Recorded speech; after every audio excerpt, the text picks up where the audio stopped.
Hey guys, David with O-Pros Fly Fishing. I said we were going to do it, so here we are. We're going to do a full walk around of our Gheenoe. We modified this thing quite a bit, so we'll show you what we did, how we did it, and some cool features that we added to it.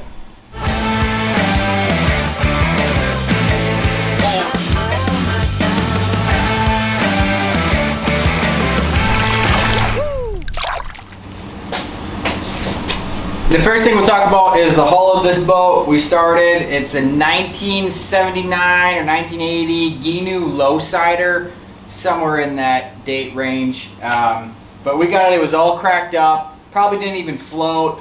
Drove over to Michigan, picked it up for about $100 and just had a ton of fiberglass work to do on our hands. So if you know Gheenoes, they're kind of more of a salt flats boat. You pull around, real calm water. We were going to be out in lakes and rivers. That low side just wasn't going to cut it for what we wanted it for. So we decided to kind of turn it into a tiny towee, if you're familiar with those at all. So what we did, this here, if you can see this kind of crease in the sidewall, all the way back, probably about 6 to 8 inches there at its highest point. That's where the sidewall stopped. So wasn't going to do us very good. So what we did is we cut out templates out of 1/4-inch plywood that span the whole inside of here, riveted it on to the inside, fastened it a couple other ways, and then wrapped it all in fiberglass. So it got us this extra, about 6 inches of sidewall there, which is a big difference when you're out on a lake with a little bit of chop, or even just a river with a little bit of chop, just anything that's not dead calm. So that was probably one of the bigger projects we took on with this thing, and they're pretty solid. They turned out great. We added on the gunnel then on the tops and trimmed everything else in around that. So we'll look at some other stuff we did here. Jumping into the boat a little bit here. So we took off the front seat that spanned across there and added in these side brackets just to keep a little bit of structure on there. And then looking back towards the back, we left the center seat, added some additions. We'll get to that in a second. Moving to the back, we took out the back bench seat and slotted in a space for the cooler. We still left some of the sidewalls there, if you can kind of see, tucked in. A couple holes for rod holders where the tips of your rods slide through, and then that cooler straps down, so it's fixed in there real nice. Even further to the back then, this is where our tank sits. Gas tank, life vest, all that stuff, and all we have here is just a piece of fabric that kind of stretches across and covers that all up, makes it look clean. And last, we have the motor on here. We got a 15 horse Mariner right now. Used to run a 9.9, wanted to go just a little bit faster. To do that, I picked up this motor, and it had a long shaft, so we had to raise it up a bit.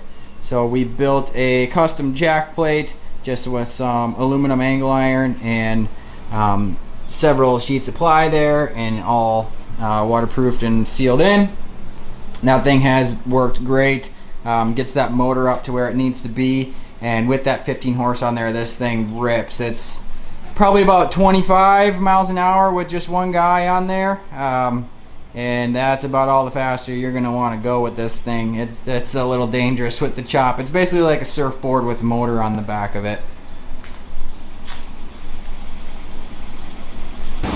Another real obvious feature that looks different here is kind of this center console. So we added on a grab bar where we mount our electronics and cup holder and things like that. Really nice when you're riding it with the tiller to hang on to something, especially with this thing bouncing all over the place.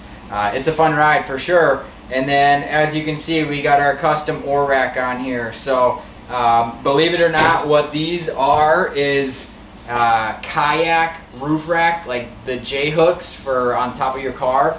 We just inverted them and mounted them onto the bench seat there, and then put the oar locks on the outside. The oars just tuck right inside here, so they're always with you if you need them. And then slide right on. Pretty decent for rowing, actually. It took us a couple times to dial in the right height and where they need to be, but these tend to work out pretty good. The last thing with this, obviously we're going to want to row with the back of the boat downstream.